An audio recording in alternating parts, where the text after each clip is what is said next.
12वां अध्याय देवी चरित्रों के पाठ का महात्म्य। मैं 3 नेत्रों वाली दुर्गा देवी का ध्यान करता हूँ। उनके श्री अंगों की प्रभा बिजली के समान है। वे सिंह के कंधे पर बैठी हुई भयंकर प्रतीत होती है। हाथों में तलवार और ढाल लिए अनेक कन्याएं उनकी सेवा में खड़ी हैं। वे अपने हाथों में चक्र, गदा, तलवार, ढाल, बाण, धनुष, पाश और तर्जनी मुद्रा धारण किए हुए हैं।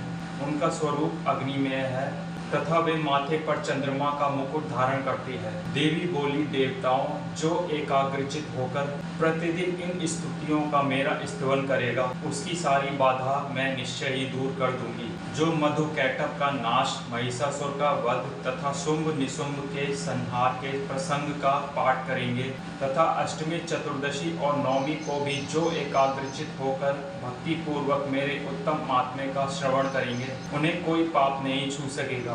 उन पर पाप जनित आपत्तियां भी नहीं आएंगी। उनके घर में कभी दरिद्रता नहीं होगी तथा उनको कभी प्रेमी जनों के बिछोह का कष्ट भी नहीं भोगना पड़ेगा। इतना ही नहीं, उन्हें शत्रु से, लुटेरों से, राजा से, शस्त्र से, अग्नि से तथा जल की राशि से भी कभी भय नहीं होगा। इसलिए सबको एकाग्रचित होकर भक्ति पूर्वक मेरे इस महात्म्य को सदा पढ़ना और सुनना चाहिए।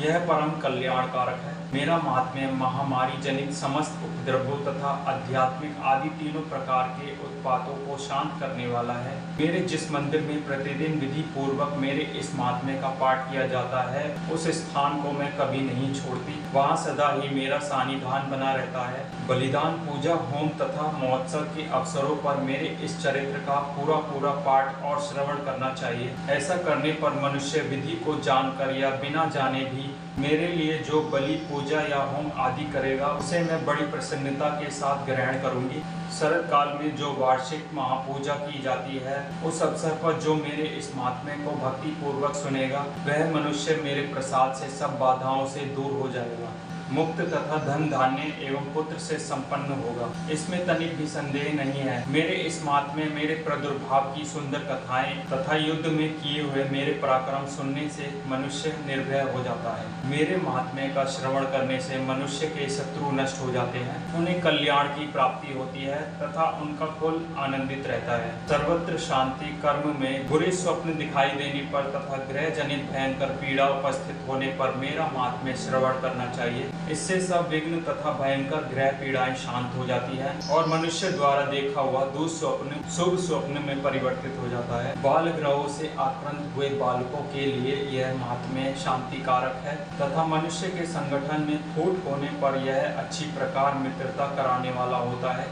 यह महात्म्य समस्त दुराचारियों के बल का नाश कराने वाला है। इसके पाठ मात्र से राक्षसों, भूतों तथा पिशाचों का नाश हो जाता है। मेरा यह सब महात्म्य मेरे सामीप्य की प्राप्ति कराने वाला है।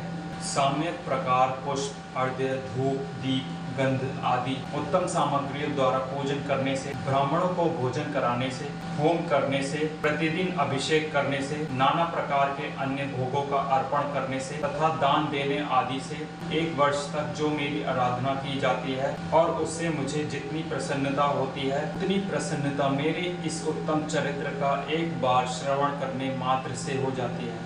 यह महात्म्य श्रवण करने पर पापों को हर लेता है और आरोग्य प्रदान करता है। मेरे प्रादुर्भाव का कीर्तन समस्त भूतों से रक्षा करता है तथा मेरा युद्ध विषयक चरित्र दुष्ट दैत्यों का संहार करने वाला है। इसके श्रवण करने पर मनुष्य को शत्रुओं का भय नहीं रहता। देवताओं, तुमने और ब्रह्म ऋषियों ने जो मेरी स्तुतियाँ की है तथा ब्रह्मा जी ने जो स्तुतियाँ की है, वे सभी कल्याणमयी बुद्धि प्रदान करती है। वन में, सूने मार्ग में अथवा दावानल से गिर जाने पर, निर्जन स्थान में लुटेरों के दाव में पड़ जाने पर या शत्रुओं से पकड़े जाने पर अथवा जंगल में सिंह, व्याघ्र या जंगली हाथियों की पीछा करने पर, कुपित राजा के आदेश से या बंधन के स्थान में ले जाए जाने पर अथवा महासागर के नाव पर बैठने के बाद भारी तूफान से नाव के डगमग होने पर और अत्यंत भयंकर युद्ध में शस्त्रों का प्रहार होने पर अथवा वेदना से पीड़ित होने पर की बहुना सभी भयानक बाधाओं के उपस्थित होने पर जो मेरे इस चरित्र का स्मरण करता है,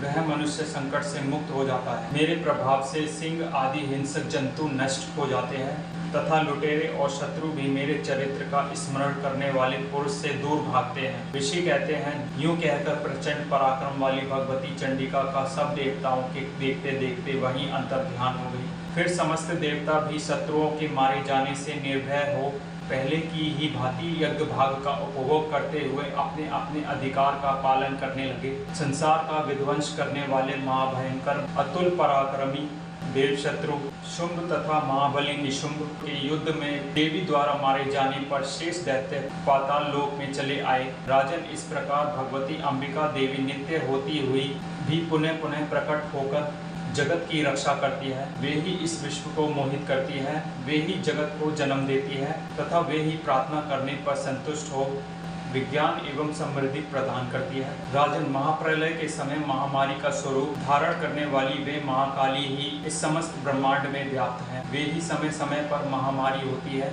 वे ही स्वयं अजन्मा होती हुई भी सृष्टि के रूप में प्रकट होती है। वे सनातनी देवी ही समय अनुसार संपूर्ण भूतों की रक्षा करती है।